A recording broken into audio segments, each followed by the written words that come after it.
Muy bien, pues ya estamos de regreso aquí en nuestro estudio para tocar el tema de la Fiscalía General de la República y en esta ocasión pues nos vuelve a hacer favor de acompañarnos el doctor Martín Saucedo Hernández. Él, como ya les habíamos dicho, fue nuestro padrino en el primer programa en vivo de Revista Latente. Él es un académico con estudios de doctorado en Derecho por la Universidad Nacional Autónoma de México, cuyo programa de posgrado en Derecho cuenta con una certificación internacional del Programa Nacional de Posgrados de Calidad. Él tiene como línea de investigación la política criminal, derechos humanos, derecho penal internacional, criminología y criminalística forense. También es maestro en política criminal por el posgrado en Derecho de la UNAM, con certificación internacional también. Es licenciado, obviamente, en Derecho por la UNAM y fue profesor de asignatura en el sistema de universidad abierta. También cuenta con un doctorado, o sea que tiene 2 doctorados, en políticas públicas y administración por el Centro de Estudios Superiores en Ciencias Jurídicas y Sociales. Actualmente imparte las cátedras de posgrado de la Universidad de Ciencias Penales y Sociales, principalmente en las maestrías de Ciencia Forense, Derecho Penal con especialidad en juicios orales, y tiene ya 30 años de servicio público en la Secretaría de Hacienda y Crédito Público, lo que ahora es el Sistema de Administración Tributaria. Actualmente labora ahí en el área jurídica de recaudación en procedimientos legales de la Desconcentrada 1 de la Ciudad de México, y es un gran placer darle la bienvenida a Martín Saucedo Hernández. Muchas gracias, Martín. Déjame pongo estos audifonitos para escucharte. Ahí estamos listos. ¿Qué tal, Ricardo? ¿Cómo estás? Un gusto volver a estar contigo platicando sobre temas muy agudos e interesantes de nuestra vida actual, vida política, ¿no crees? Sí, pues definitivamente el tema de la Fiscalía General de la República, pues es un reclamo que trae la gente. Ya he visto, por ejemplo, cómo los candidatos a ciertas diputaciones pues andan en la calle y la gente les reclama, oigan, ¿para cuándo ya metemos a un pez gordo a la cárcel? ¿No? Entonces, como que la bolita anda por ahí en la Fiscalía, o bueno, tú nos dirás mejor qué es lo que está pasando. Pues como sabes, el titular de la Fiscalía es Alejandro Gertz Manero. ¿Cómo podríamos calificar, Martín, el criterio para evaluar el desempeño del fiscal Alejandro Gertz Manero? Mira, de entrada yo te diría algo que es muy importante, que tenemos que tener claro, ¿no? Debemos comprender que el modelo de política criminal el que actualmente opera en el país más bien ha generado o ha producido una reforma penal muy amplia, sobre todo en materia de delitos fiscales, en delitos electorales, y obviamente pues eso conlleva una reforma integral de la matriz de leyes que componen esta materia, ¿no? La materia penal. Debemos recordar que la ley penal es el reflejo de un modelo de política criminal de un Estado en una época concreta y específica, ¿no? Eso es muy importante tenerlo claro, porque la reforma penal surge a raíz de los diversos tratados y convenios internacionales que ha firmado México, como el Plan Mérida, el Convenio de Palermo, la Convención Internacional de Combate contra la Delincuencia, etcétera, ¿no? Son muchos los convenios y tratados internacionales, incluyendo los tratados en materia de derechos humanos, ¿no? Que también derivaban en una gran reforma en materia de derechos humanos. En ese sentido, Ricardo, yo te quiero decir, bueno, surge de este compendio de reformas, pues surge la creación del nuevo modelo de la Fiscalía General de la República, ¿no? En el que se marcan ejes muy claros y específicos en nuestro sistema de justicia penal, porque debemos de pensar en un sistema de justicia. Recuerda que la Fiscalía General de la República es parte de un sistema integral que tiene como principal objetivo la procuración de justicia, la impartición de justicia, sobre todo en ejecución de penas. O sea, es una gama muy amplia, ¿no? Nuestro artículo 5 de la Constitución, de la Ley Orgánica de la Fiscalía General de la República, nos habla sobre cuáles son las funciones y atribuciones del fiscal general en términos concretos, ¿no? investigar y perseguir los delitos, ejercer la acción penal, procurar la reparación del daño para víctimas, adoptar y en su caso promover la adopción de medidas de protección a favor de víctimas, intervenir en los procesos de ejecución de penas, intervenir en las acciones de extradición, en las acciones de inconstitucionalidad y todos los demás casos que tengan que ver con este tema, ¿no? Recordemos también, Ricardo, que es muy importante recalcarlo, que la política criminal implica seguridad, prevención, procuración de justicia, impartición de justicia y ejecución de penas, como lo acabamos de comentar, ¿no? En términos específicos. Y el modelo de nuestro actual presidente está girando precisamente en torno a 5 ejes, que es lo que yo veo o lo que yo alcanzo a ver que forma parte de las reformas a las leyes penales, ¿no?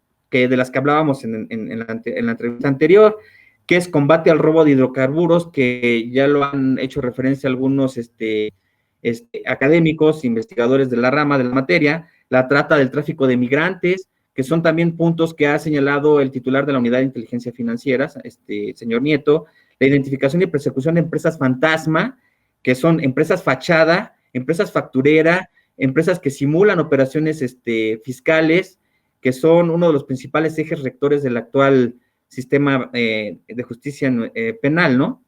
El combate al narcotráfico en todas sus modalidades, tráfico, lavado de dinero, delincuencia organizada, etcétera, ¿no? Y el combate a la corrupción en cuanto a la administración pública y también en el ámbito de los actores políticos, ¿no? Esos son, desde mi punto de vista, y que coinciden muchos académicos y muchos investigadores del tema, son los principales ejes que yo observo que son del modelo que plantea el presidente Andrés Manuel y que son parte de su modelo de política criminal. Yo observo que el modelo tiene un efecto de prevencionismo relativo. ¿Qué quiere decir esto?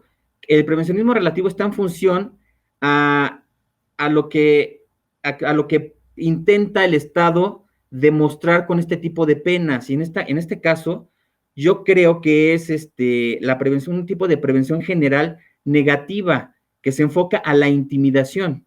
¿Para qué? Para que la gente, con ver este tipo de penas y con ver el tipo de sanciones que se tiene por parte de la norma, pues intenta inhibir los delitos más recurrentes, ¿no? Y que son de alto impacto actualmente. Hay que recordar que la reforma del artículo quinto de la Ley de Seguridad Nacional, en su último párrafo, integra la persecución de delitos de naturaleza fiscal como delitos graves que atentan contra la seguridad nacional, que es algo que ya platicamos en el programa anterior. Y yo creo que es algo que no se debe de perder de vista en ningún momento, en el sentido de lo siguiente. Mira, fíjate que al ser delitos que atentan contra la seguridad nacional, se entiende que todos los delitos de naturaleza fiscal son delitos graves. Entonces, ya te darás cuenta de la magnitud que implica esto, ¿no? Recuerdo el caso, perdón, Martín, recuerdo el caso de Al Capone, ¿no? Un criminal en Claro. Estados Unidos que no llegó a la cárcel por todos los delitos que cometía, sino llegó a la cárcel por evasión fiscal. El gran problema en México, y ahora que estás marcando cuáles son los ejes, los principios, cómo se ha transformado la ley, cuál es la política del presidente Andrés Manuel López Obrador, pues creo que no está funcionando el fiscal en todos estos ejes, porque lo que la gente, como te comentaba, está reclamando, pues es que ya quisieran ver, no solamente señalamientos o personas que llegaron aquí, supuestamente, hablo de Emilio Lozoya, supuestamente llegó para ya ponerle la lupa a todos los corruptos y que muy pronto íbamos a ver que en México hay justicia y no existe o ya se terminó con la impunidad. ¿Cuáles son los procesos, para ser más específicos, tú que sabes, Martín, cuáles son los procesos que están pendientes por parte de la Fiscalía que dirige Alejandro Gertz Manero? Bueno, primero te debo decir algo que es muy importante. No depende nada más del fiscal general de la República la persecución de los delitos en lo que es el ramo de su competencia, delitos federales, ¿no? No depende nada más de él. O sea, hay una parte muy importante de participación de la Unidad de Inteligencia Financiera, por ejemplo, de que también se denuncie y de que se aporten las pruebas suficientes para poder integrar carpetas de investigación, pues que sean lo suficientemente robustas en materia de pruebas o de datos de prueba para que se pueda judicializar un caso de una manera eficaz. O sea, no depende nada más del fiscal general de la República. Él también, obviamente, dentro de sus atribuciones está robustecer y hacerse de pruebas en el caso de denuncias para poder integrar carpetas de investigación que se judicialicen de manera eficaz, ¿no? Y que tengan una respuesta positiva para la sociedad en el sentido de que se logre sancionar a quien resulte responsable, pero todo apegados a la ley. Ahora, recordemos que hay un nuevo sistema de justicia penal oral en México, en donde también el tema de derechos humanos, pues tiene una connotación muy importante, porque acuérdate que ahora la delincuencia organizada en materia de derechos humanos es ampliamente protegida porque los pobrecitos delincuentes que traen armas de alto calibre, que trafican órganos, drogas, etcétera, lavan dinero, pues también tienen derechos humanos, ¿no? O sea, entonces, tampoco es gran parte de los resultados del fiscal general de la República. O sea, pensemos en esto como un sistema, y un sistema, pues, implica observar todos sus elementos y todas sus partes, no nada más determinar la responsabilidad o no del fiscal general de la República en los resultados. Hay un dato que es muy importante que sepas también, que nos da el titular de la Unidad de Inteligencia Financiera en una entrevista que le da a la octava, me parece, señala que el caso de los asuntos que se judicializan por parte de la Fiscalía General de la República es el 2.2% más o menos. O sea, imagínate. O sea, estamos hablando de que son mínimos, ¿no? Digo, esperemos que ya haya subido un poco ese porcentaje porque obviamente es relevante. Pues ahora que te escucho, perdón, es que ahora que te escucho, donde me queda claro y espero que la audiencia también, pues a todos nos pueda quedar claro que no solamente depende del fiscal.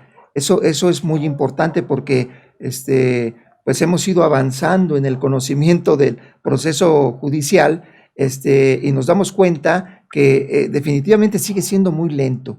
Pero qué bueno que señalas que no todo tiene que ver con el fiscal. Aquí, por ejemplo, y tocas un tema muy importante de otro actor en este embrollo judicial, que es la Unidad de Inteligencia Financiera que encabeza Santiago Nieto. ¿Cómo es la relación o cómo se vincula esta unidad con la Fiscalía General de la República?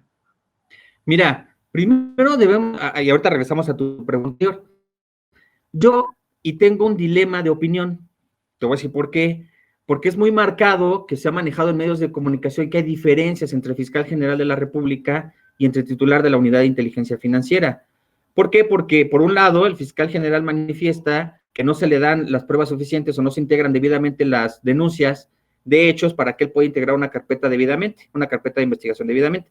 Y por el otro lado, el titular de la Unidad de Inteligencia Financiera, pues obviamente también tiene razón en el sentido de que pues obviamente él aporta los datos de investigación que tiene y con los que cuenta de acuerdo a sus facultades como titular de la Unidad de Inteligencia Financiera. Entonces, por un lado, sí comparto la opinión del titular de la Unidad de Inteligencia Financiera en que sí se deben de hacer públicos los casos de los actores políticos que se vean involucrados en delitos de alto impacto por una razón, porque son servidores públicos y deben de ser sujetos, como lo platicamos en el programa anterior, a un escrutinio público, eficaz, abierto, concreto y directo, ¿no?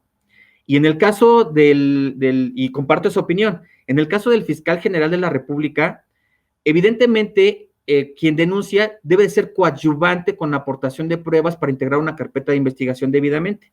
Y esa carpeta se pueda judicializar sin temor o sin el efecto negativo de que pueda ser contraproducente integrar una carpeta de investigación, judicializarla con el juzgado penal y que no tenga las pruebas suficientes y que pueda salir absuelto por falta de aportación de pruebas un presunto responsable de cualquier delito, ¿no? O sea, claro, los dos tienen razón, pero también en el ámbito de sus competencias, los dos tienen facultades para poder aportar elementos. Por eso te digo, hay que pensar sistemáticamente y sistémicamente que no nada más es parte de la responsabilidad del titular de la Unidad de Inteligencia Financiera o o del titular de la Fiscalía General de la República, van de la mano. Y hay algo que me gustó, que ha declarado el titular de la Unidad de Inteligencia, es que al final del día, lo que se tiene que demostrar que funcionan en este país en atención a la operación del Estado de Derecho, que es el principal fin, son las instituciones. Y mientras las instituciones operen estructuralmente bien, y lo que sobran son sus hombres, o sea, las personas no importan, ¿eh? Si las instituciones operan debidamente en un sentido de una gobernamentabilidad eficaz y efectiva, ¿no? Pero vaya, al final del día, los hombres son los que operan, ¿no? Claro, o sea, Entonces, las instituciones están hechas de seres humanos, y estos seres humanos son los que le dan cuerpo al sistema. O sea, cada elemento, conforma la naturaleza de todo el sistema. Pero me ibas a decir algo muy importante, perdón por interrumpirte, Martín, que es acerca de, pues ya en plata, para valorar bien el desempeño de Alejandro Gertz Manero, independientemente de los ejes que nos has comentado, pues, ¿cuáles son estos procesos que están pendientes o en qué está trabajando Alejandro Gertz Manero, ya sea de la mano de Santiago Nieto, el titular de la Unidad de Inteligencia Financiera, o que vaya por otro lado? ¿Cuáles son estos casos? mira, yo te puedo hablar de los casos que son evidentemente públicos, porque obviamente hay investigaciones que son casos que se encuentran en reserva, porque también te recuerda que tenemos una ley de transparencia que también impide que las instituciones públicas hablen sobre determinados aspectos de información en los casos de la información que integra o que concentra una institución pública, cualquiera que sea, ¿eh? Entonces, la ley de transparencia también limita.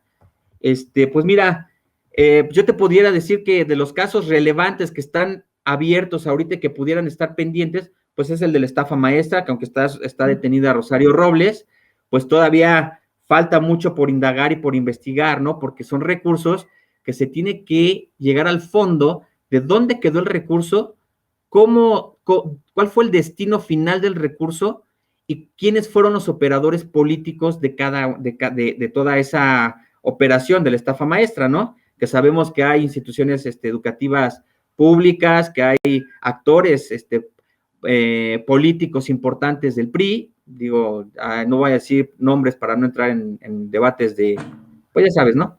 No, y que no me vayan a demandar, Martín. Sí, claro, o nos vayan a demandar, ¿no? Entonces, pues está el caso de ellos, ¿no? Rosario, la subsecretaria del sexenio del señor presidente pasado, ¿no? Yo creo que si Está el escuchamos caso Rosario ya sabemos a quién se refiere. sí, ¿verdad? Tenemos el caso de Odebrecht, el caso del señor que fue titular de la dependencia de Pemex, ¿no?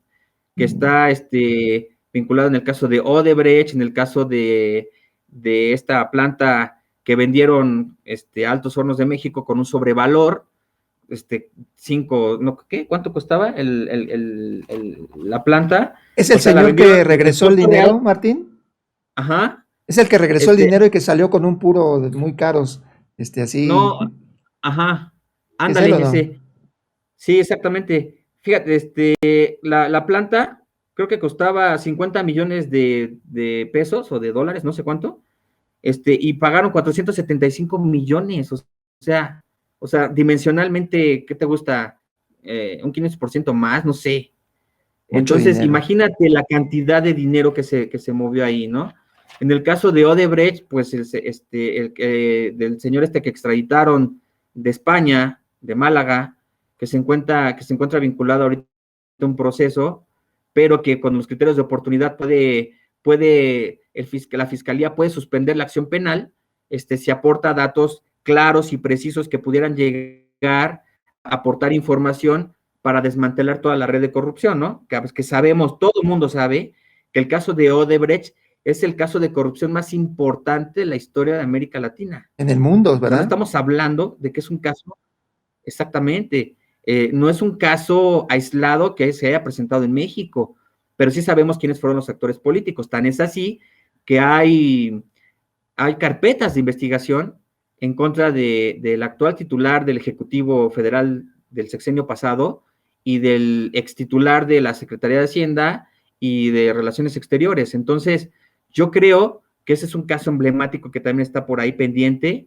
el caso de los Duarte, por ejemplo, que también está por ahí flotando, el caso de la Operación Zafiro, donde se destinaron recursos de 6 estados de la República para fortalecer las campañas políticas de un partido en el 2016, me parece, que también es un caso interesantísimo que está flotando por ahí en cuanto a identificar los actores. Es algo que yo no entiendo, fíjate, es un recurso que se desvió de una cantidad impresionante de millones de pesos, 650 millones de pesos, y y no entiendo por qué no se solicita la cancelación de ese partido político.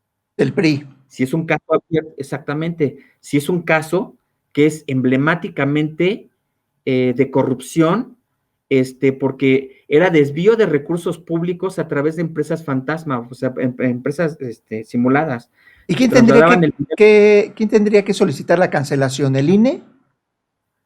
Podría ser de oficio el INE o en su defecto cualquier instituto político, cualquier partido político. Es que ahorita el INE anda muy ocupado, revisando las mañaneras a ver qué anda diciendo el presidente. No creo que tenga tiempo para eso. Oye, pero aún así, ¿por qué los partidos políticos no lo hacen?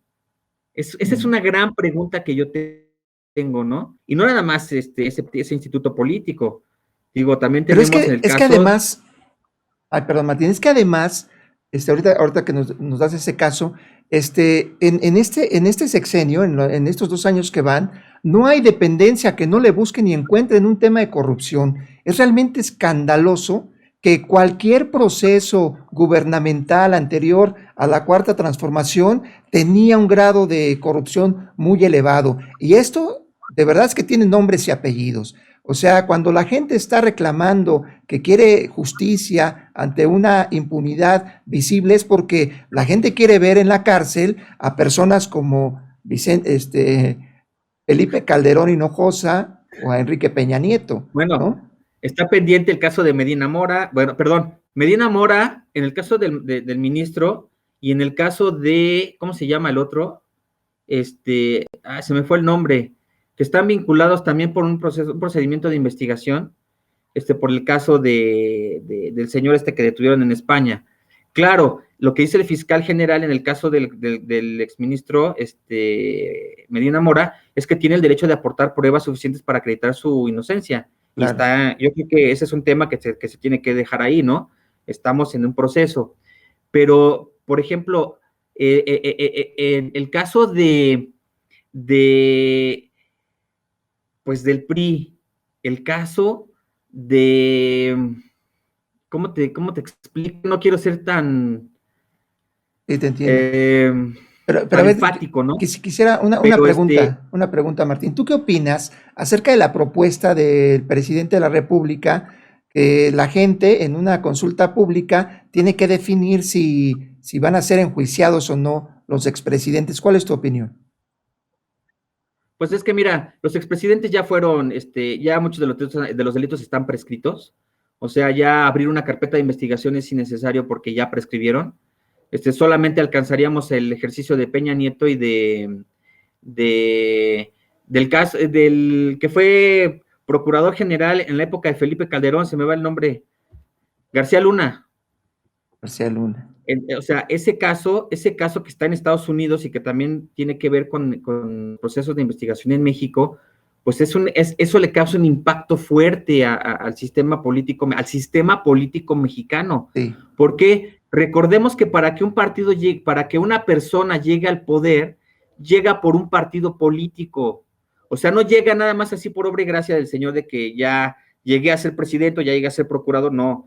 Llegaron como consecuencia de una elección popular por un partido político, porque el partido político no pierde el registro cuando postula candidatos que tienen vinculación con delincuencia organizada. Claro, pero a ver cómo le fue a... Sí, claro. O cuando hay acreditado una operación con recursos de procedencia ilícita, o cuando se acredita una defraudación fiscal, por lo que tú quieras. Tenemos el caso de Cabeza de Vaca, que pues, también llegó a la gobernatura con un antecedente que está en proceso de investigación, del que platicamos el programa pasado, pero vaya, son temas.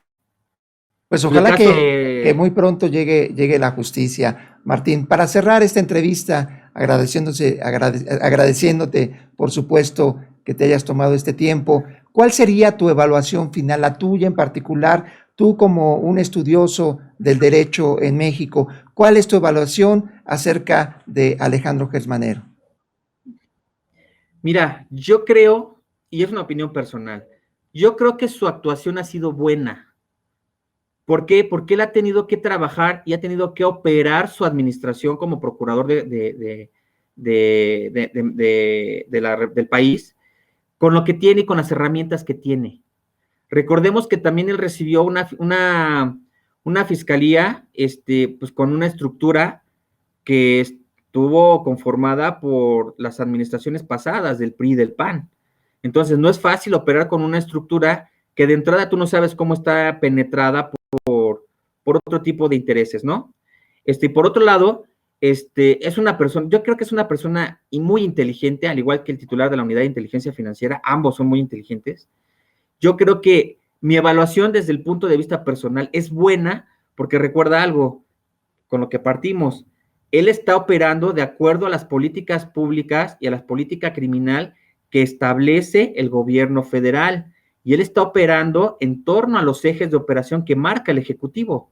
O sea, sí hay una separación, porque sí hay una separación de poderes, pero al final del día quien rige la política criminal del país es el Ejecutivo Federal. Y Pues el ojalá que Ejecutivo la Federal rija, ojalá que ya, que y la el, siga rigiendo de una manera, y el pues mucho más Ejecutivo Federal diligente. y el Ejecutivo Federal es el que aporta los elementos para las reformas penales del país. Claro, tiene mucho que ver en el fondo los convenios y tratados internacionales de los que México forma parte, sí, pero tiene mucho que ver la política criminal del Estado que actualmente gobierna. Tan es así que rapidísimo te pongo el ejemplo de la reforma energética que se va a dar, ¿no? Que viene a tumbar la reforma energética anterior. Entonces, yo Ojalá. creo que desde mi punto de vista, la evaluación es buena. O sea, Muy yo bien. creo que está bien, pero recuerda, la Excelente. transformación no se da en un día. No, no, O no, sea, no, definitivamente es un proceso muy largo. Pues muchas y gracias, además, Martín, te y agradezco además muchísimo. eso es sistémico, ¿eh? Acuérdate que es sistémico. Ay, perdón, perdón.